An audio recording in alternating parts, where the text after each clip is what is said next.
This show is brought to you by HostBaby.com, web hosting for musicians. It's episode 22 of Music Marketing Monday. This week, it's all about communicating with your fans in a particular way, via email. Some people say it's old-fashioned, but some people say they depend on it. Are you using it, and are you using it correctly? We're going to discuss that in great detail on this episode, so stay tuned. Information, inspiration, motivation for the modern musicpreneur. Time to start your week right. Here it comes, Music Marketing Monday, with your host, Bob Baker, Mr. Buzz Factor, and Billy Gryzak. the Music Marketing Mind. Ready? Are you sure? Set. Here it comes. Swing, baby. Here we go. Dum, dum, dum, dum. First, there was snail mail. Dum, dum, dum, dum. Then there was email. And now, brought to you by many bands across the country, we have dum, dum, dum, dum. No mail. Ha ha. That's right. You know, you need to put in the sound of crickets here, I think. Little sound effect. Yeah, we could do that. Or maybe we'll just pretend we did. Yeah, so I'll try to do it in the background. That's a horrible. It sounds like a deformed cricket there. It's really weird. I can hear the sound of like people unsubscribing like left and right now. Hey, what are you listening to? Well, let me tell you what you're listening to. You are listening to Music Marketing Monday with me, Billy Gryzak, the Music Marketing Mind, and It's Bob Baker, Mr. Buzz Factor, author of the Guerrilla Music Marketing Handbook, etc., etc. That's right, man. Hey, yeah, I know I started off kind of wacky and weird, but I got to tell you, as you know, this summer I've been doing tremendous amounts of shows, traveling all over the country. In fact, I just got back from Nebraska, and you just got back from Nashville, Tennessee. Yeah! Yeah, I had a great time down there. It was more of a vacation than a business trip, but met up with a bunch of cool friends, and maybe I'll give them a little shout out here. Yeah, do that. At some point now, perhaps? Yeah, do it right now. Yeah, I connected with an old friend of ours, or mine, and go back to the 90s, David Hooper. David. Hey, David. He's my buddy, too. Yeah, also Laurel Staples, who has a podcast called Fire Yourself. She's working on a new book of that title. That's going to be pretty cool. Our friends Fett and Nancy from Azalea Music, and Fett runs a pro recording studio there in Nashville, and he's had people like Tommy Emmanuel, a very well-known guitar player, has done most of his albums there, and then Nancy's kind of like an artist development coach. Hung out with them. Also, Danica Holmes. You remember her from some of my master classes? Danica is a freaking genius. She is, and we got to hang out with them and have dinner with Danica and Jeb, her partner in music and life. And so, yeah, a good time was. Oh, and I got to take a quick tour of Dark Horse Recording, which is a studio in Franklin a lot of well-known people, a lot of country artists and others have recorded there over the years, and that's a pretty amazing facility. So, yeah, it was a fun trip. Wow. Hey, while you were there, did you sign up for any email lists? I did not, but I understand that you've been doing that a lot, and the results have been surprising. Yeah, and that's exactly what prompted the show today. I'll tell you, we started, like I said, I've been basically nonstop playing almost every day of the week. Traveling all over the country, whether it's at fairs, festivals, libraries, concerts, whatever. And I've had an opportunity to see lots of other bands on the bill, or, in between shows, I might just go catch a show or something because, I'm stuck in a motel at night, need something to do, So every time I go see a band, one of the very first things I do is I visit the merch tables. As you know, I'm a merch table junkie. And I sign up for mailing lists. Now, this has been going on since the beginning of summer. And I've signed up for somewhere between 6 and 12, I've lost count, different email lists for different bands. Now, considering that I've been doing this since June, this is June, July, almost the end of July, 2 months now, almost 50 days, going on 60 days, how many welcome messages, how many messages, offers, free downloads, connections, contacts. How many emails do you think I've gotten in the last 50 days, Bob? Let's see. Yeah, let's say that you signed up for 10 of them. It's been a couple 10. of months. Yeah, you probably should have received like 30 or 40 emails. I mean, combined, follow-ups and people sending out, once or twice, say, a month. I would think 25 emails. I have gotten 0. You're kidding me. 0. Shall I say it again? Insert sound of crickets here. Yeah, 0. Now, guys, gals, musicians, come on. What the heck's going on here? I've signed up for a variety of email lists from the lowest of the low, and I don't mean that in a negative way. I mean, startup bands. I've signed up for your average bar band. I've signed up for supporting acts, and even a headliner or two, which will remain nameless. And I've gotten nothing. And I'm really disappointed in the headliners because the headliners really have kicked ass on their merch booths. They've just totally destroyed almost every other act except one that I mentioned last week, the Hallow Scene. I don't know if you remember us talking about them. They were working on a minor stage. And I must say, though, I actually didn't sign up for their email list. It's just dawning on me now. I need to sign up for them because I'll bet you that they'll send me something because that's the way they seem. They seem very hungry and very appreciative and really seem to care about the fans. So I'm going to sign up for their email list after the show here and see what I get. But I have gotten nothing. Nothing. Let me clarify. Did you sign up for these emails only at live events? Like you filled out a clip, like, put your name on a clipboard or something? Or did you go online and fill out a form? All at the shows. Both? All at the shows. All the shows. Because there's an extra level of difficulty there. Not difficulty, but it's an extra step that the artist needs to take, especially if you're doing the old-fashioned, filling them out by hand. Someone has to take that list and then enter them into the mailing list program or the database. So that's an extra step. And obviously, most people are dropping the ball in that area. Right, and that's exactly what we want to talk about today is capturing that data at the shows.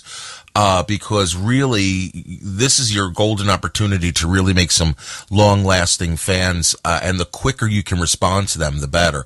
I was just listening to a podcast about a group. In fact, I'll tell you what it was.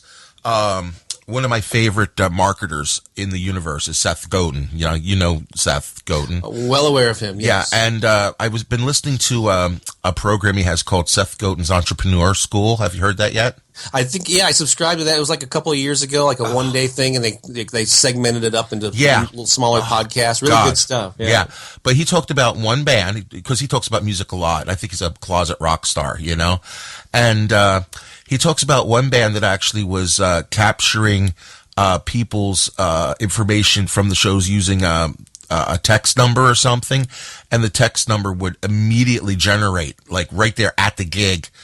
It would send them an auto-responded message, thanks for coming to the gig today, and here's your first free song and all that stuff. And I mean, that's what people want today. They want that immediate gratification. And I mean, in the old days, filling out a form and then waiting till you got off tour 3 months later, that doesn't cut it anymore. Yeah, and I hear, and I think I've even heard you in our personal conversations echo this, but a lot of people are questioning the value of email and putting the effort into building a list. I know, as you know, I've always been a proponent of it. I mean, we're talking like 20 years now. I've been advocating an email list and building one and using it. And so I hear a lot of people downplaying it, but I wonder if the same people that are saying it doesn't work are the same people using these worst practices at it. It's possible. I mean, and I'm one of the, granted, you and I play devil's advocate on this all the time because I do question the validity long-term of email, because I've done independent surveys with my fans, like, do you still want email, or do you want, Twitter updates? Do you want Facebook updates? Are you using email? And it used to be, 100% email, and it's not 100% anymore. And every year I see it change a little bit. I can't say that I'm happy in the direction it's going, because a lot of people say, don't send me email anymore because I just use Facebook, which is horrible because there's no guarantee they're going to see your Facebook posts anyway, because that's all filtered these days.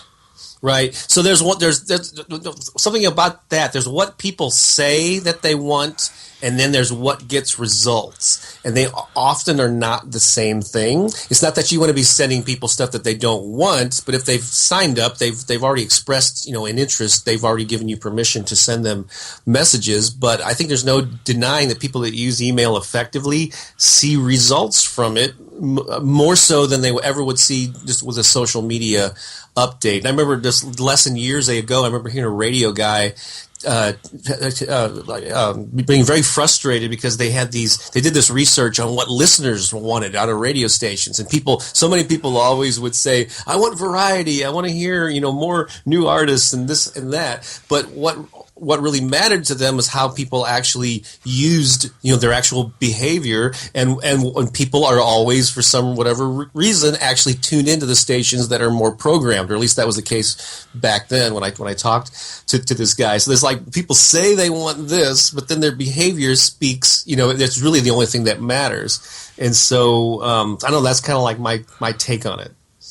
Absolutely, and but the thing is about email, I'm kind of leaning towards text these days, but it's really hard to get text permission, only because if you text somebody, they're actually going to get the message. That is guaranteed, They have to do something with the text. Email, you got spam filters, you have a lot of different messages coming in.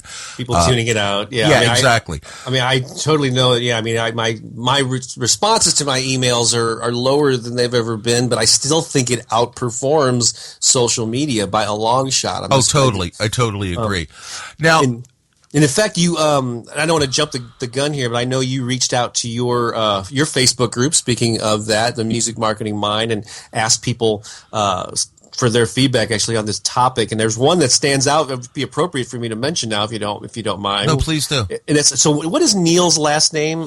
Scott. No, that's Neil Christensen from Only Sky Artist, and it's great that he responded, because his specialty is email marketing for musicians, and so he has this thing called the Fan Attractor, which is really cool, at onlyskyartist.com. Oh, cool. And so yeah, he's I would consider him an expert on the subject, so I'm really glad that he chimed in. What did he say? Yeah, well, yeah, and I love the name of that company, Only Sky Artists. It's a very positive, uplifting, name for a company. But I'm going to jump to that second paragraph where he says, positive story. He goes, one artist that I know has people come up to him at every show and say, I'm here because I got your email. And he plays 3 to 5 shows per week. So that's just an example of, it's anecdotal, but it's an example of some artist who obviously is using email effectively and getting results. But there's a lot of steps that need to take place for you to get those results. Well, the first thing you need to do is send that first email and not wait 3 months. Exactly, or enter them. Yeah, if they wrote them out. I mean, seriously, I hate to keep going back to that, but I'm gonna slam that that one. If anybody gets anything out of the show, I want you to get that one message. When you get the email, put it in the database as quickly as possible and send them that first message as quickly as possible. And then a good friend of ours who's down in Nashville, Rick Barker, also said, he chimed in and he said that it's make sure to stay consistent. Stay consistent, because, how many times maybe you got somebody that's really good at sending out that first email, hey, thanks so much for being a fan. I'm glad you came to the show. Here's your free download. Now I don't hear from you for a year, or I hear from you twice. Then I don't hear from you for 6 months. Then I get 18 emails in a week. You know? Yeah, cause I always advocate at least once a month, and really you're much better off doing twice a month or even more often. But yeah, you need to stay in front of people on a regular basis. He says, yeah, so stay consistent. Don't always try to promote. And so this was actually echoed through a lot of the comments that you got that I'm looking up, that it's not all about just promoting stuff and announcing shows and stuff that's for sale. It's just having conversations, as Neil also said in his thing, add opportunities in your emails to make it a two-way communication. Ask questions they can respond to. Ask for their input, and you can, and that input can come back like personally to you, like you say, like quite often I'll in my emails I'll say hit reply to let me know if you're interested in this or that, or to give me your feedback. But it's probably even better to send them to a link either like on Facebook or somewhere on your site, or maybe like a blog post where they can publicly comment, because that way other people see it and it adds that what's called social proof. So people say, oh, people are chiming in on what this particular artist is up to, and it kind of gets that herd mentality going. Sure. But you could also there's a number of ways that you can ask for that feedback. But I think anytime you could do it publicly, you're better served. Yeah, and also, a lot of people like to do like metrics and check their click-through rates and all that stuff. But for me, I do less of that, and I'm more interested in actual real conversations. In fact, one of the things that a lot of the people from Music Marketing Mind had to say was that you need to create conversations. And how many times have we said this, Bob? Create conversations, get two-way conversations going. And if they're actually responding to my emails in the form of a conversation and I respond back, then I know my email's working. No metric is going to tell me, give me better information or feedback than that if I'm having real conversations with real people. Exactly, yeah. And I know that I'm a marketing guy, and I know that measuring your activities is really crucial. I'm not 100% at that. I never have been. It's one area that I'm also more intuitive, I guess, with it, and more organic and reading my audience. Another benefit of having people respond to you publicly and comment, in particular in social media, is that then that starts getting more visibility on other people's news feeds. Yeah. Facebook and all these others, and Google Plus and so on. They tend to, but Facebook in particular will serve up your post more often if it's being engaged with. If people are commenting, liking, sharing. So that's another advantage to kind of funnel that traffic when you ask people for their opinions or whatever to a social media page for them. Right. Now, speaking about conversations and keeping the conversations going, someone who's done a fabulous job with this podcast is our buddy Jason Didner. That's right. I mean, I don't think a week has gone by where we haven't mentioned his name. So he's doing something right. Absolutely. But he's not just doing it. Go, hey guys, I got something to promote. Would you please plug my new thing? He doesn't. That's not why we're mentioning him, because he's providing value for us specifically, right? To help our show. Yeah, I mean, he's not sending us something saying, "Hey, I'm Jason Didner from Jungle Gym Band, and I've got a new CD out, and I'm touring all over New Jersey right now. So come and check us out." Right. So, but anyway, that's an example of how to provide value and get exposure in the process as a byproduct. Yeah, Jason said something really interesting. He says he divided up his email list into weekly and monthly recipients because some people would unsubscribe when they got stuff too often. But there was other people that, but they still wanted to hear from him. And some people wanted to hear from him often. So he basically has his email list divided up into a weekly message. And then he has a monthly message for the other people. He says it's a little more work, but it's worth it because he's listening to the desires of his fans. So, yeah, I know sometimes when I start sending out way too many messages, I get a lot of unsubscribes. So I got to work on that. But his thing is, some people want to hear from you a lot. Some people want to hear from you not so much. So maybe you almost need to have like a fan club or email list that's like your general, and then maybe like your inner circle, where people get the up to the date, every time you have breakfast, you're talking to them. I don't know, but right. And that gets a little bit more mechanically challenging. Yeah, you have to only certain mailing list management systems, depending on what you're using, will have that. I know some things will offer like a digest or some weekly digest, as opposed to send me something every time you post something new. So you have to. So there may be a level of technicality that would confuse some people, but it is possible to segment them in that way. And again, I also am curious about what they say they want, and then what ends up happening, because some of those people might go to the monthly or whatever, less frequent, and then they may come back and complain, I didn't know you were in town, last week or whatever, I wish I would have known, so you just never know, but that's a smart way though of asking your fans what they want and giving it to them though. I'll tell you a funny thing that happened to me. This isn't exactly email, but talking about that, a lot of the time, not always, and I should do this more often, is whenever I do a show, I try to take some pictures from the show and I post them up, right? Mm-hmm. And now this is really funny. Check this out. Last year, I played a show, and I took a picture of the band shell we were playing in. It's a very unique band shell. The day after the show, I get an email from my wife's childhood friend. They have the same birthday. They've been friends forever. And she says, "Oh, no, please don't tell me that was Seward, Nebraska." And I said, "Yeah, it was." She goes, "Why didn't you tell me you were here? That's where we live." Now, Yep. the good news was I remembered that, and I remembered to put her on the list. And when I played Seward this time, I made sure she knew, and she came out, and we stayed at their house and had a great time, blah, blah, blah. But the point is, letting the people where you're going to be on a regular basis. And I have to tell you, in the summer, I have to, if anybody listening has some advice for me, I'd love to hear it.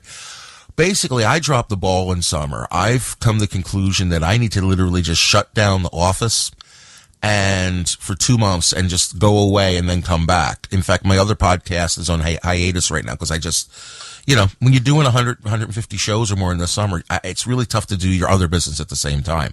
And I feel everybody's pain because everybody's on tour and they're not communicating with their bands. But I got to tell you guys from personal experience, it's happening to me right now. If you don't communicate with those people before September, they're going to forget they signed up and you're going to lose all that momentum.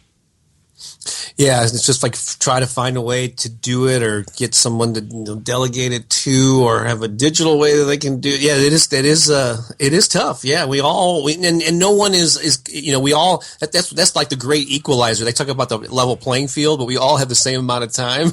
That we're given to deal with, and how we use that time is makes all the difference. Okay, now this just in. You haven't seen this yet, but we just got a short letter. A short letter from Jeff McCullough from Jumpstart 3. I think that's his company. Oh, gosh, he's going to kill me if that's not the name of his company.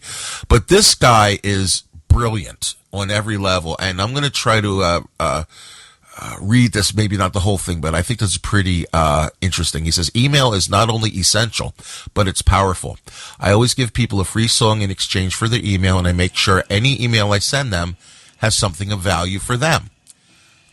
I always gather zip codes with their emails." That's something I do too, by the way.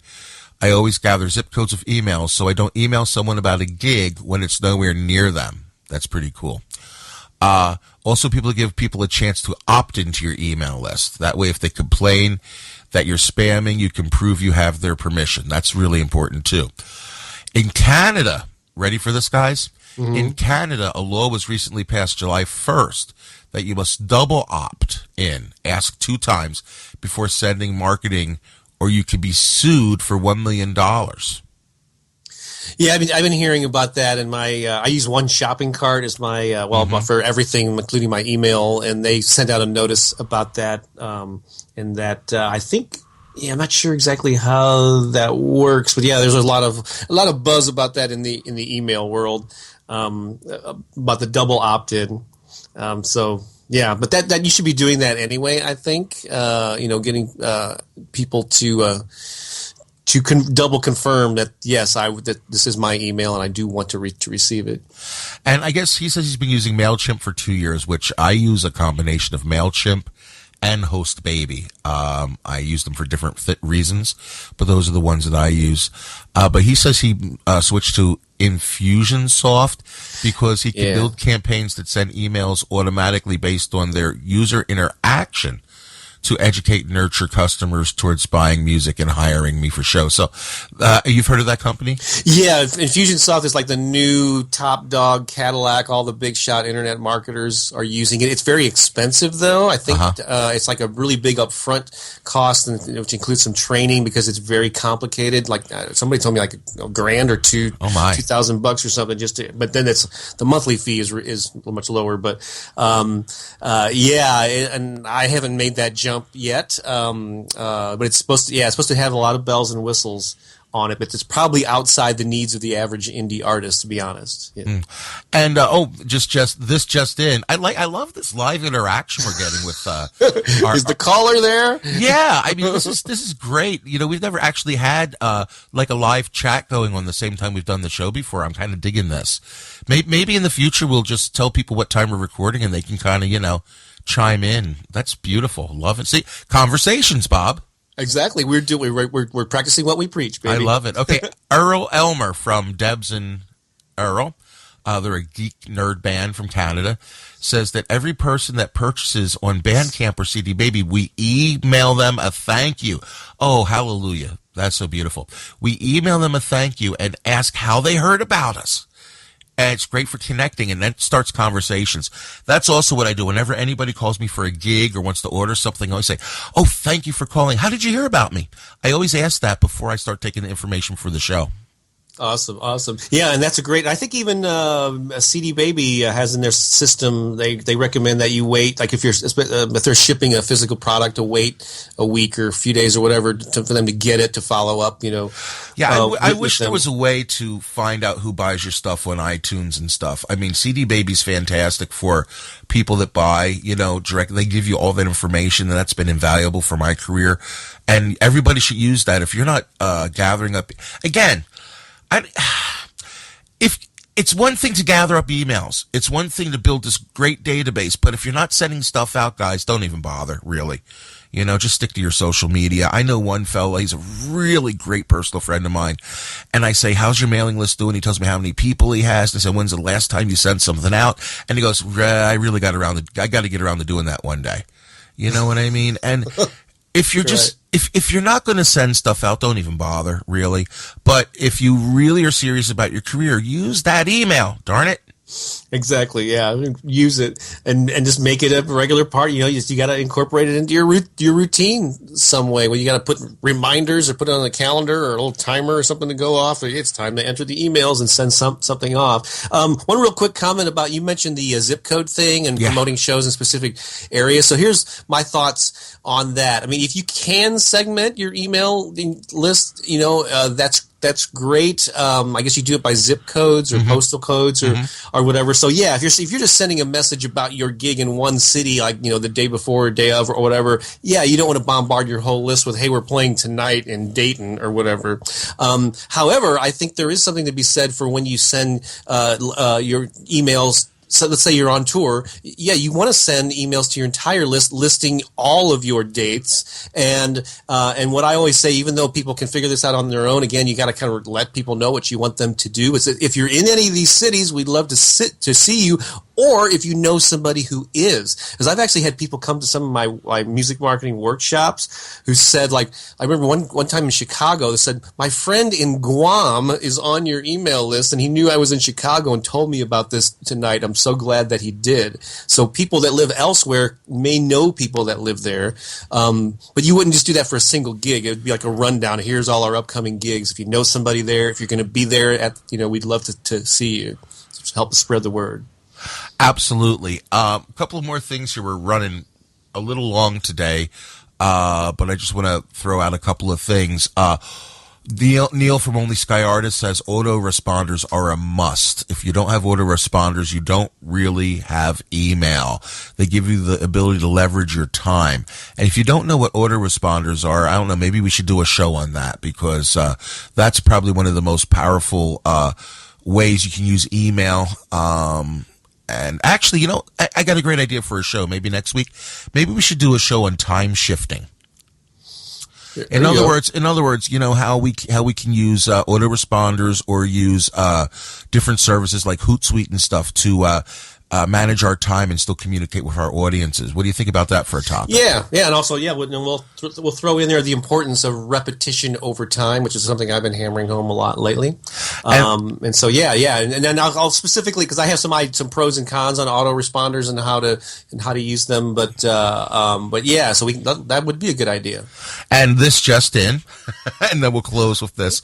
Lily Hutton, who's part of the team that's creating a book that I'm a part of, called How They Sell Music, which is a very exciting project. And it says, hey, Billy, not sure exactly what you're looking for, but I think capturing email data at merch tables, for instance, is a great way to gain fans and can enable a great relationship. Fans love to hear from artists they like, not just emails to provide a single or say, buy my album, but an email to give a little behind-the-scenes glimpse of what is currently happening in their careers.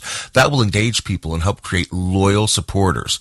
Of course, don't overload their inbox, but updates are important. So once again, don't be sending people saying buy, sell, see me. But, do something to make them laugh, make them giggle, make them interested, a reason to reply, a reason to share. But remember, once again, I got to leave you with my main thought.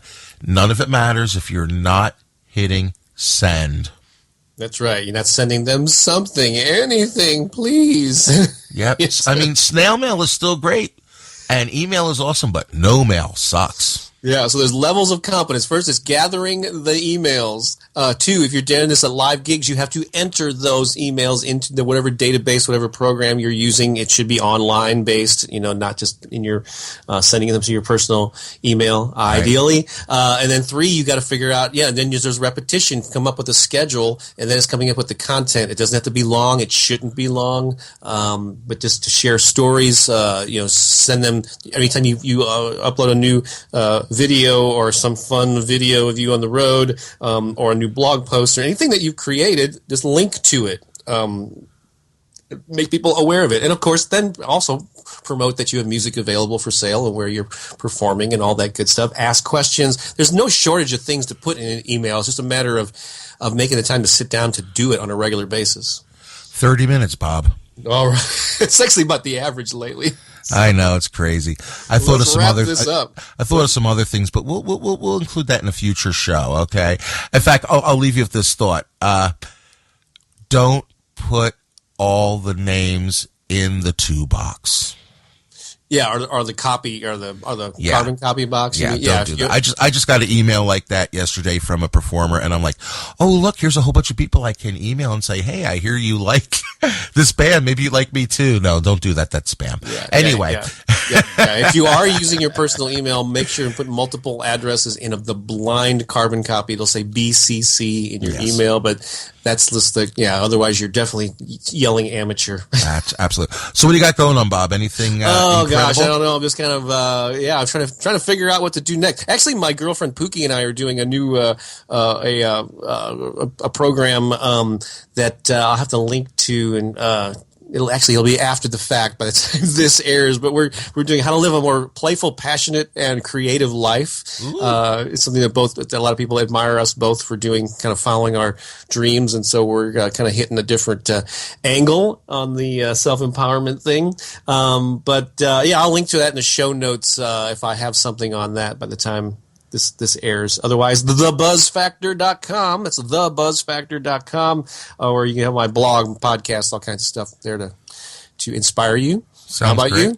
Well, I just finished writing my chapter in How They Sell Music, which is a wonderful book with featuring 12 different artists, including some people from The Voice, some international stars, and me. And I guess it's focusing on my children's music career.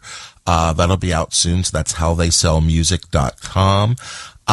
And I'm thinking about starting a crowdfunding campaign to turn my closet into a recording studio. Nice. You won't be coming out of the closet. You'll be going into it. Yeah, I'm thinking about calling my studio something like Monster in the Closet Recordings or something.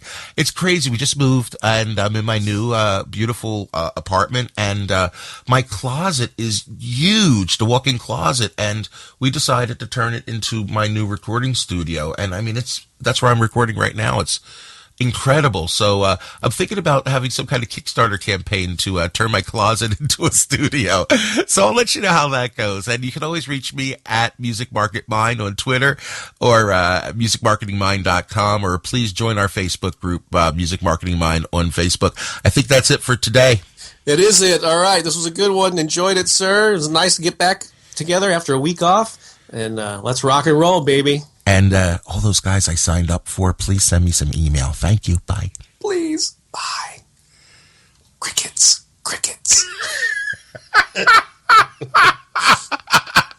All right. I'm sure you can find a sound effect, right? Who needs it? We're funnier. I'm afraid to press stop because we're still being funny. Okay. I'm going to hit stop on purpose. One stop. 1, 2, 3, stop.